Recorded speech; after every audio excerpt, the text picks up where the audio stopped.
Rail Baltica geležinkelis yra sudėtinė ES tarptautinio transporto koridoriaus Šiaurės jūra, Baltijos jūra dalis. Jo tikslas – integruoti Baltijos šalis į Europos geležinkelių tinklą. Tiltas per Neries upę yra išskirtinis Rail Baltica statinys atkarpoje nuo Kauno, Latvijos sienos link. Tai vienas techniškai sudėtingiausių inžinerinių statinių projekte.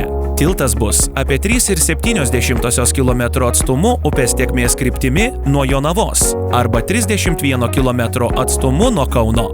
Tiltas skirs Europos ekologinio tinklo Natura 2000 teritoriją, todėl ypatingas dėmesys skiriamas aplinkosaugai.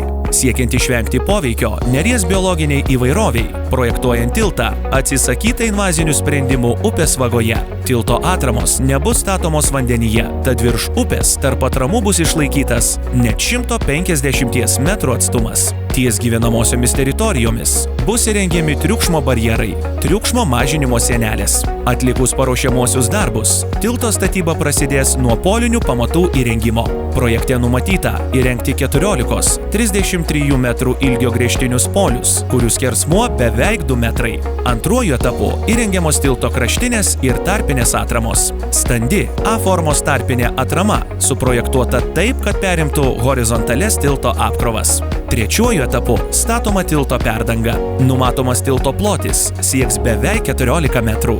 Tilto statyboms planuojama sunaudoti 74 000 kubinių metrų betono bei 11 500 kubinių metrų armatūros. Tiltas bus pastatytas maždaug 40 metrų aukštyje virš Neries ir jos slėnio. Pastatyto tilto bendras ilgis sieks 1,5 km. Tai bus ilgiausias geležinkelio tiltas Baltijos šalyse. Už Europinės vežės geležinkelio Rail Baltica projekto vykdymą Lietuvoje atsakinga Lietuvos geležinkelių grupės bendrovė LTG Infra.